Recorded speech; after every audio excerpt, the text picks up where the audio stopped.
These objects, so many times, have remained motionless, suspended in the air for up to 2 hours, hovering over the mountain, the peak of light, above the horizon for up to 20 minutes. Sometimes they move from one peak to another, very slowly, sometimes, however, incredibly quickly. Muchas veces lo hacen lentamente, lentamente, lentamente. Pero en muchas otras, su movimiento es rápido. Collis isn't the only one to have seen the UFOs. We've met so many people at Toposian who speak about them as natural things. Mysterious, certainly, but seen by many. A cathedral has been built above the Aztec pyramid, using the material from it as a testimony to one culture superimposed upon another. Creo que Carlos. En sí, I think that what we call the UFO phenomenon today is what our fathers have always observed, a phenomenon which belongs to reality, which they've always looked at in a natural way, as something normal, without feeling chosen or anything else. They've known these happenings for centuries. Para ellos es algo ya familiar porque se ha visto durante muchísimos años, tal vez muchísimos siglos. The original tradition, Mayan or Aztec, talks of beings coming from the sky, looking like humans, but with extraordinary abilities and knowledge. For this reason, they were seen as gods, coming from other worlds or from other dimensions of reality. This doesn't mean godlike beings, creators of everything, but beings more involved than us, our bigger brothers. The numerous sightings of UFOs in relation to the total eclipse of the sun in 1991 are contained in the old Aztec prophecies. The Mexican journalist Jaime Mausman, one of the most thorough researchers of the phenomenon, talks about them. Here we see an Aztec pyramid which dominates the valley of Toposian. Jaime Mausman. Mexico seems to be a very magical country with magical traditions, old legends, and there are many predictions, prophecies. There are prophecies from the 9th century. That's more than 1,000 years ago. And this prophecy said that we should have big disasters, natural disasters, big confrontations, probably war. They said that the big lords would fall to give new space for the new lords, the new bosses, let's say. And they also said this was the time of the meeting with the masters of the stars. There is another prophecy. This is an Aztec prophecy connected to the eclipse. This eclipse is part of the legend of the eclipses, and this is the sixth sun. And they said that in the era of the sixth sun, everything that was hidden and buried would be discovered, that the truth would be the seed of life and would be the sons of the sixth sun, or sons, those who would travel through the stars. And this prophecy is more than 500 years old. It means that there is something magical connected to it. Probably it's from very old past. Probably all these prophecies were done by them to alert us of what was happening and coming. I am really convinced this is real. I am really convinced this is coming from out of space, because the tape, the recording that was made in Metepec by Sara Cuevas proves that there is an extraterrestrial there connected to a very important sighting. That means that these UFOs are maneuvered by these extraterrestrials. These are the pictures of the people from outer space, enhanced on the computer to make them more identifiable.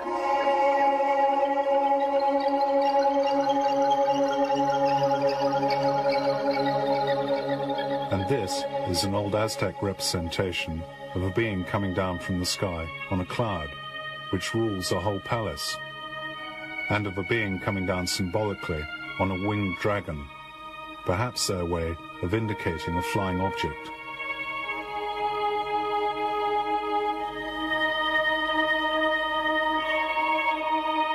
Are they visitors from space?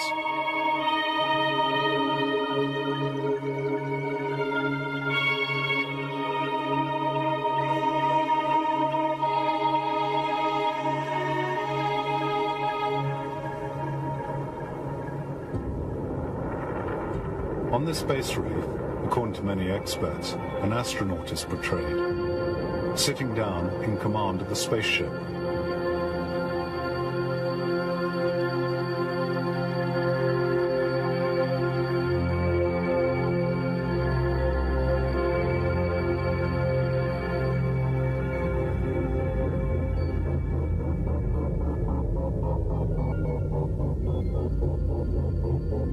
What can we say?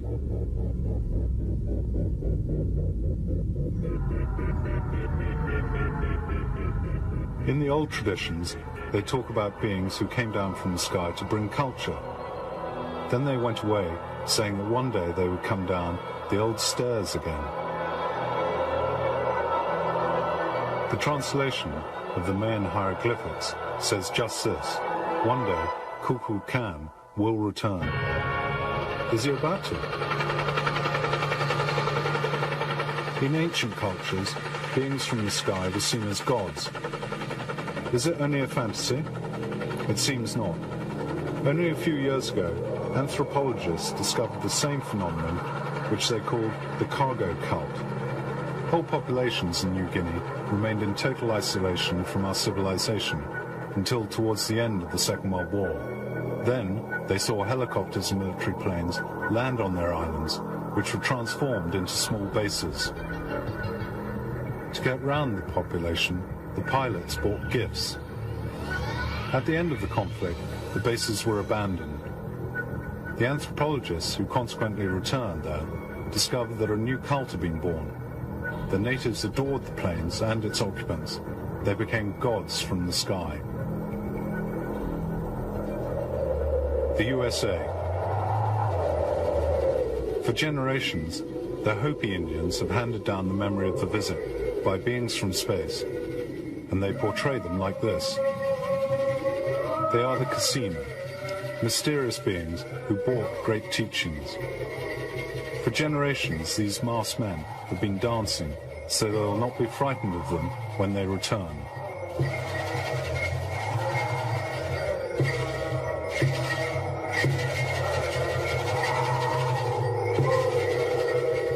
The Casino descended from flying objects that the Hopi portray in these pictures. They believe that one day the Casino will return. Some tribes say that they've been visited in recent years by beings from space.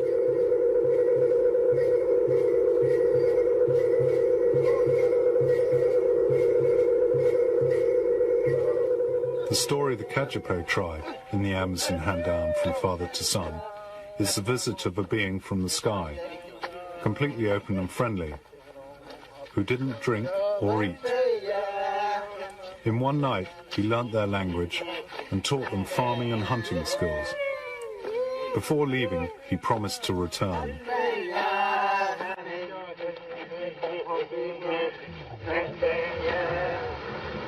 Africa, Mali country of the Dogon, 1946.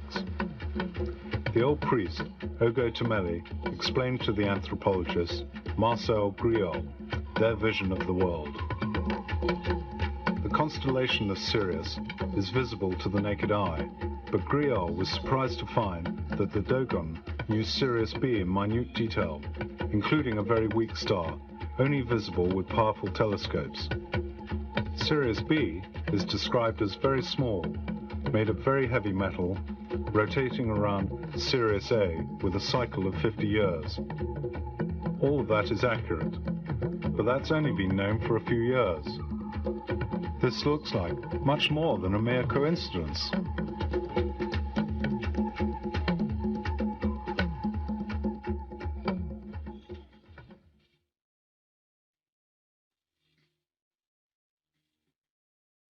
The Dogons say that all has been taught to them by the Neuromo, who came from the stars on an ark, red as fire, but which became white when it landed.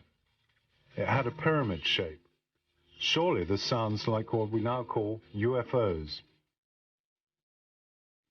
The Dogon, in their feasts, remember the Neuromo as carriers of great wisdom.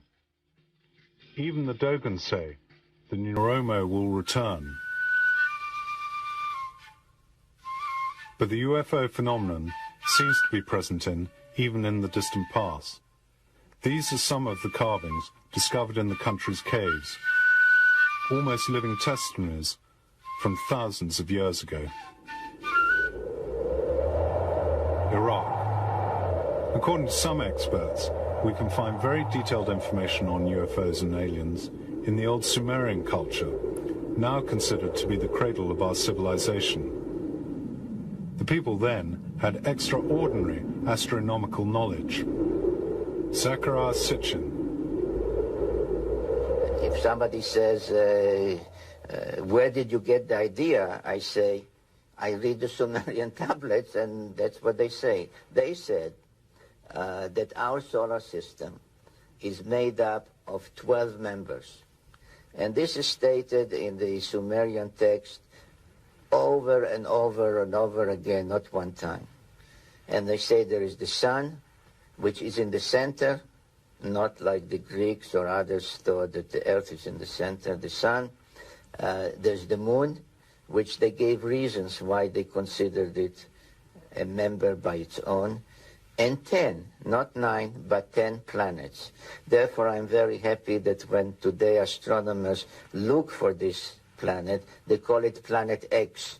They mean maybe the unknown planet, but it's also the 10th planet. They called it Nibiru, which means planet of the crossing, and the ancient symbol was the cross, not from Christian times, but from 6,000 years ago. And they say that this planet, the 12th member of our solar system, has a very large orbit of 3,600 years, and every 3,600 years it comes between Mars and Jupiter close to us.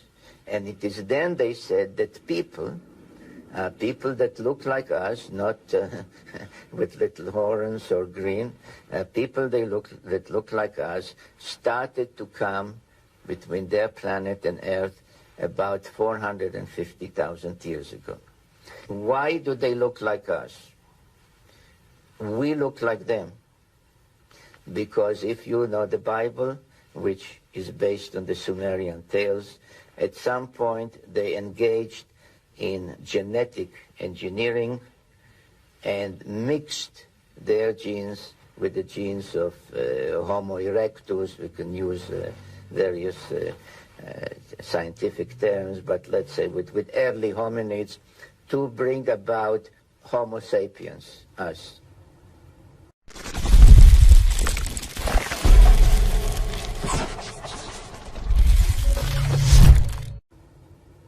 They, Sumerians, call them Anunnaki, which means literally those who from heaven to earth came. It was not a one-time visit like they were traveling from here to there and crashed. They came and went every 3,600 years. And the original reason was to find gold. Not for jewelry, not for coins, but to survive on their planet. Because according to all these texts that they dictated to the Sumerians about how it started and why they came and what they did before we knew how to write, that they were losing the atmosphere on their planet. And the atmosphere was the only thing, not only for breathing, etc., but that protected the heat, because the planet goes out very far, it's very cold, but has internal heat, which is protected only by the atmosphere, like a hothouse, like a greenhouse. If you lose the atmosphere, you lose life. So their scientists decided that the only way to protect it is to create a shield of gold particles. And Earth, apparently, is the only planet in our solar system that has gold.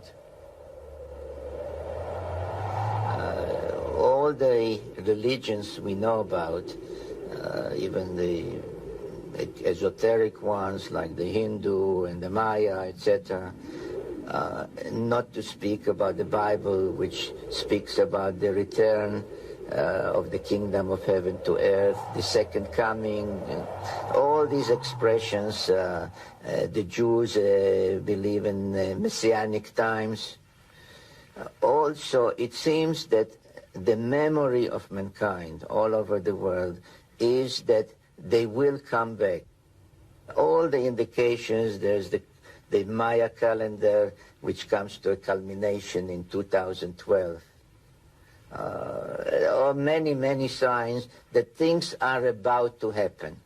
I cannot tell you now exactly the date. The interesting question is, what will happen when they come back?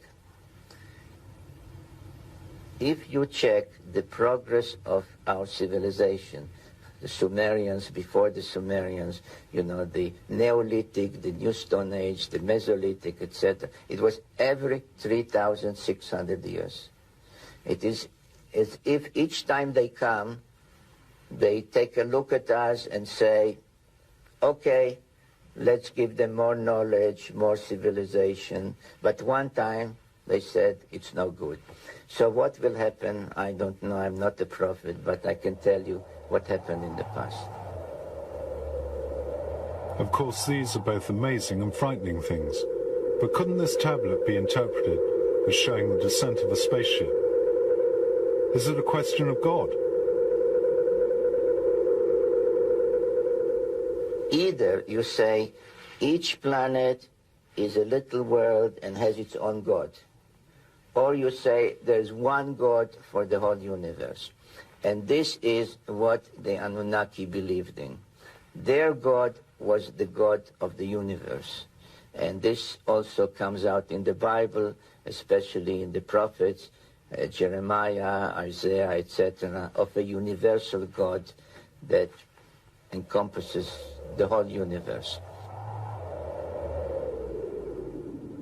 Is this the link between the Sumerians and the ancient Egyptians? The gods were the same. They're called different names, but they were the same Anunnaki. According to the Egyptian religion, they believed that the Pharaoh, being a demigod, half a god, was entitled, after his death, to go on a journey to the afterlife to join the gods on their planet. So the whole Egyptian religion, the whole Egyptian royal life, all the monuments, all the temples were really geared to this one moment when the Pharaoh, dying, was mummified and through a door facing east joined the gods. In my book, I describe the journey not as a mythical journey, but as a real journey to the spaceport of the Anunnaki after the deluge, with which the pyramids are connected as the landing corridor. And it was there that the Egyptian pharaohs wanted to join the gods to travel to the planet. That no pharaoh built the pyramid. The Anunnaki built it as part of a landing corridor to the spaceport in the Sinai. Even in the old Egyptian texts, the descent to Earth of beings from the sky is talked about. This may be surprising, but it's what numerous experts maintain. Monsieur Bouval. Les anciens Égyptiens nous disent que the ancient Egyptians maintained that their ancestors had come from the stars and that they were the descendants of those ancestors, and as part of their heritage would one day return to their native lands, the stars. They said that those stars were in the Orion constellation. From my studies, it seems that the disposition of the pyramids corresponds to the position of the Orion constellation, as it would have been many years ago. I calculated that it goes back to 105,000 BC. Parce que si c'est exact, ces gens nous disent Perhaps it was then that something extraordinary happened, which was necessary to record in such a majestic way. Reading the hieroglyphics, there's no doubt in my mind that the beings from the stars reached them at that time. The ancient Egyptians knew astronomy, geometry, construction, etc. It's probable that this knowledge was given to them by those visitors.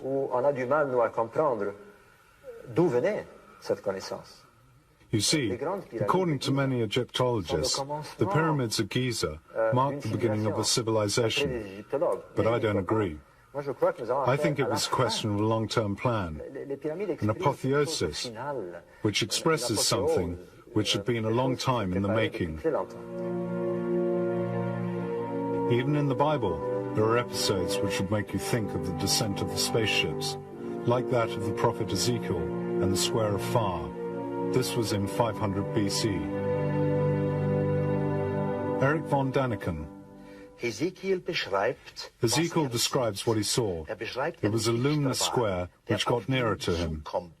He describes the rotation of it, its wings, the noise, which he compared to that of a military camp, or to the roar of a great mass of water. In the whole account by Ezekiel, at least in the Hebrew original, the word God is never mentioned. Ezekiel worked in the fields with others. Then he saw the Square of Fire coming down. They all threw themselves onto the ground, frightened. He then heard a voice, which in its own language told him not to be afraid, calling him Son of Man. Ezekiel was no longer afraid, and he looked at the square and described it as splendid. On the top, he sees something similar to a sparkling precious stone, inside which he saw a throne on which a man was seated. Und auf dem, was wie ein Thron aussah, saß etwas wie ein Mensch. On the basis of Ezekiel's descriptions, the NASA engineer Joseph Blumnich has constructed a series of model aircraft, and the engineer Hans Beer has made a model of the airport where Ezekiel's spaceship would have landed.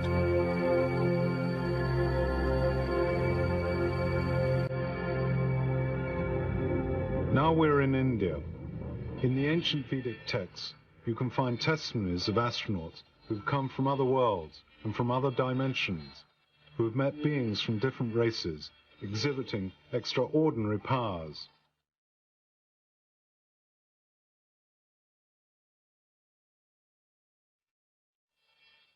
There are old texts which illustrate various types of spaceships and which explain their function. They are the Vijnana, which reminds us of what we call UFOs today. They have extraordinary flying capabilities and could disappear and reappear at speed.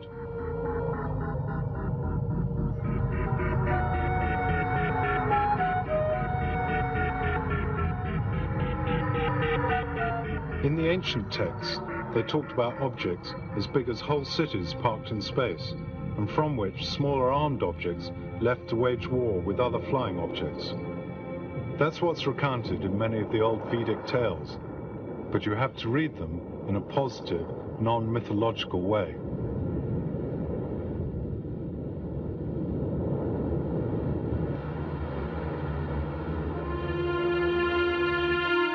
This is Mr. Thompson.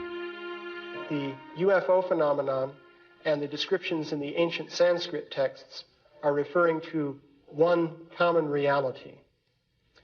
One can generalize this further and make a general cross-cultural study of reports from many different cultures of interaction with different kinds of beings who are endowed with what we would call paranormal or mystical powers. And you can see that the same features appear over and over again in these different accounts.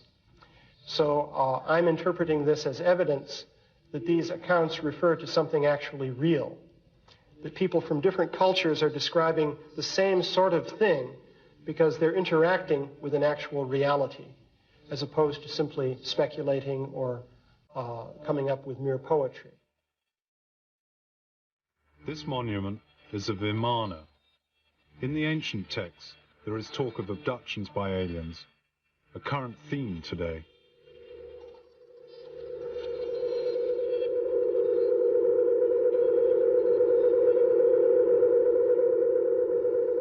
If you go to the Mahabharata, which is an ancient Sanskrit text, you can read about the abduction of a man named Duryodhana, who was a king. He was carried away to another place by certain types of beings who then spoke to him and explained how they were using him as part of a political scheme that they were involved with.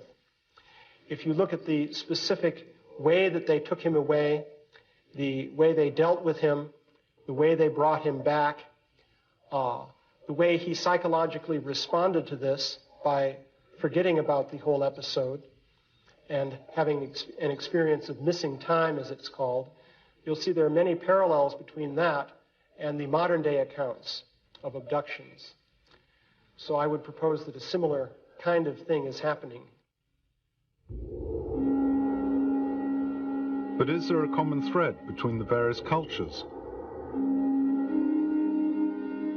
The old Indian traditions which go back to the Aryan writings, the Vedas. Now the Aryans, the so-called Aryans, came from Anatolia. And if you study again all these ancient religions and cultures, you see that they all are versions in their languages, with their names for the gods, of the Sumerian pantheon. All the ancient ones being the Indian ones.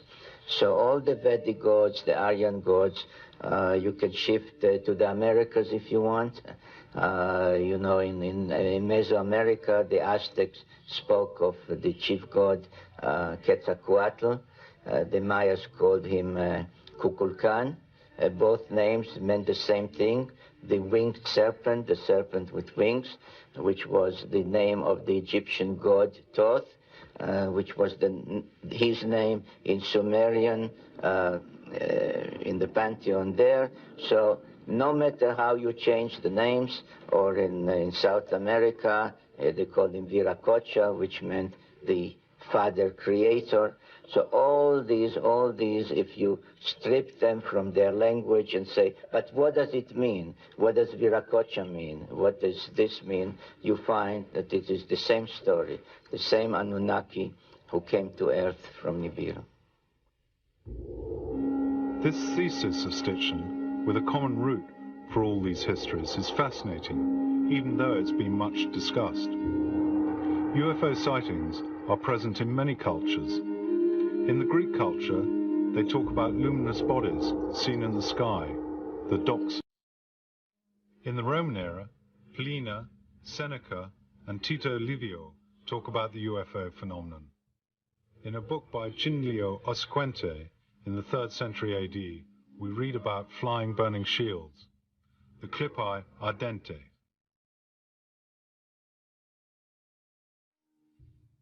There are also UFOs painted in the Middle Ages and the Renaissance.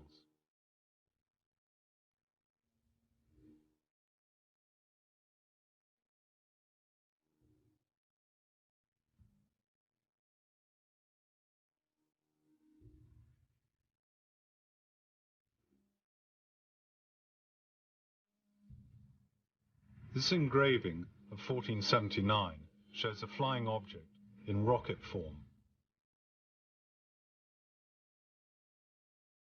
In the Basel Press in 1561, you can see spheres in the sky, and in Nuremberg, still in 1561, you can see burning columns. At the same time, 2 spheres were seen in the sky at Hamburg. In the USA, towards the end of the last century, there were sightings of airships and spaceships. In 1896, it was the turn of a flying saucer above San Francisco. In 1909, this strange flying machine was sighted.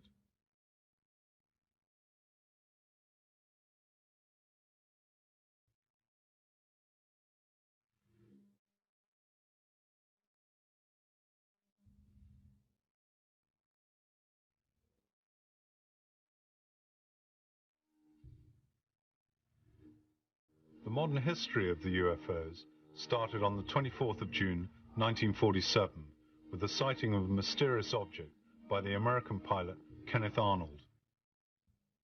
But how did the UFOs, over the centuries, have so many different shapes? Johannes Viehbag. I think that it's an explanation. My hypothesis, that I have called the hypothesis of the blackout, is that these objects adapt themselves to our imagination. What we see are not spaceships in the sense in which we understand as our rockets or space probes. They are projections, which we can also assume are material forms. I think that they adapt themselves to our conceptions of the moment. Probably for this reason, the Middle Ages, sailing ships were not seen 100 years ago, like those described by Jules Verne. Today, however, we see discs, cigarette-shaped objects, or more recently, triangular objects. Perhaps the whole UFO still adapting to our imagination of the moment. A phenomenon which seems to be linked to this complex and mysterious theme is that of crop circles. The question one could ask is there perhaps someone who's trying to tell us something, as they were thousands of years ago?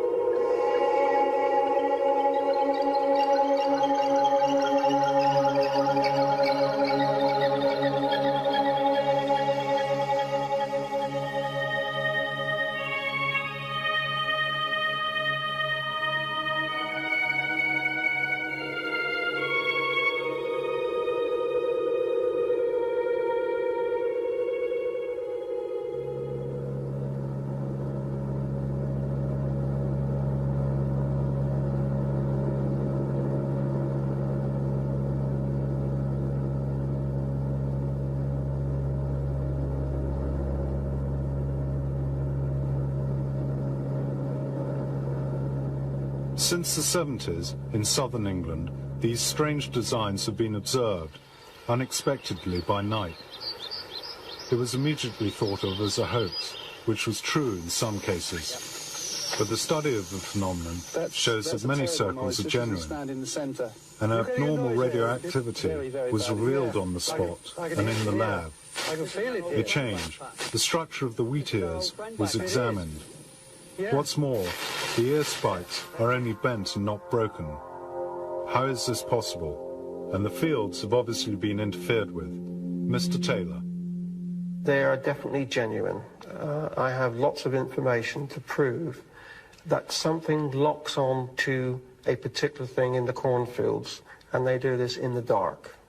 What happens, you have a green field, and whatever it is it can see in the dark, to such an extent it will pick a line that your eyes, the human eyes, cannot pick up in the day, lock onto that, and use that as a center point. I have many small circles about this big, right in the middle of the tram lines, and that's about 11 meters away from anywhere, and there are no marks to it at all. And then the crop circle can form any size it wishes from that point onwards. The phenomenon is present in many countries, not just England. All over the world. They're in Russia and as well. We've had Russian people come to England to look at our crop circles to see if they're the same as the ones they have in Russia.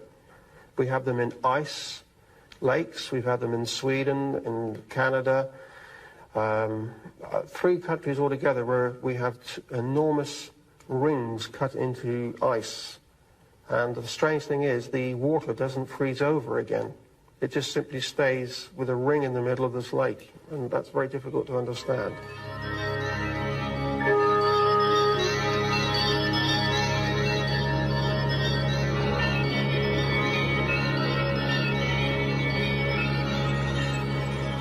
Colin Andrews. Certainly since 1989, there began hoaxing. So undoubtedly, many of the crop circles appearing around the world, but particularly in southern England, are hoaxed circles.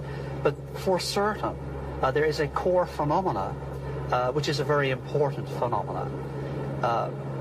I have my own views, on where I think perhaps the, shall we say, the crop circle maker is coming from. The crop circle phenomena has a complete and absolute parallel with that UFO situation. And therefore, I am left believing that after 12 and a half years of looking at this scientifically as an engineer myself, that the phenomena has, for sure in my mind, an intelligent application. No, it is not a joke. Even my colleague back in England, Nick Pope, working as the Air Secretariat at the Ministry of Defence in London, just recently was authorised to make a personal statement. And it's a very important personal statement. That being that the phenomena is real, and that as far as the UFO component is concerned, that 5% of the aerial phenomena reported to the Ministry of Defence in London during the 3-year period of his particular office, a very responsible office there, the 5% were classified as unexplained, and he went on to say far more than I would ever have imagined. And he said that he believed they were possibly and even probably of extraterrestrial origin. And here we now have a man who basically has broken ranks, because he feels, as I feel, this is incredibly important, and it's important to our time. This is a very important time for the survival of humanity, let alone the resolution of a phenomenon of this kind, which is potentially profound. This is a special time. Since 1976, when we first realized the significance of the ozone problem and the deterioration in the environmental situation, since that time, that same year, the crop circle phenomena arrived. It has continued to escalate in complexity, in its size, in its distribution.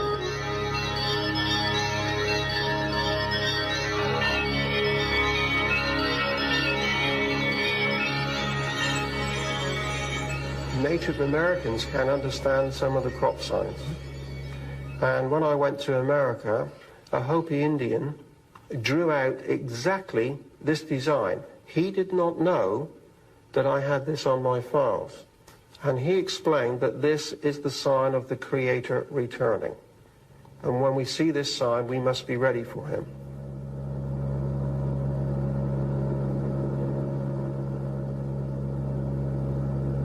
We have looked very closely at the building blocks of the crop circle phenomena, and they are identical to those patterns which we have seen in, from the Native Americans, in the Hopi Indians, the Dogon people, the Aborigines. All of the indigenous peoples have drawn these same patterns for many, many years. And when in experimental laboratory conditions, we attempt to look carefully at the human mind in a state of meditation, when you place a dark screen in front of your eyes and you try to think zero state, the first thing that occurs is that simple patterns begin to cross your vision. These are known as the phosphenes, the innermost workings of the human mind. These are the same patterns. It isn't a direct interference, it is a spiritual nudge, a pulling, a twigging, widening of our vision. And it starts in one place and must finish there. It's self. I think these times are too dangerous to rely upon the direct involvement of extraterrestrials, nice as that might be, and nice as it may perhaps be at some point. But I think this starts and finishes with us. Man must take account of himself, of his responsibility towards the next man, towards nature, and the entire universe. Everything is linked. This is the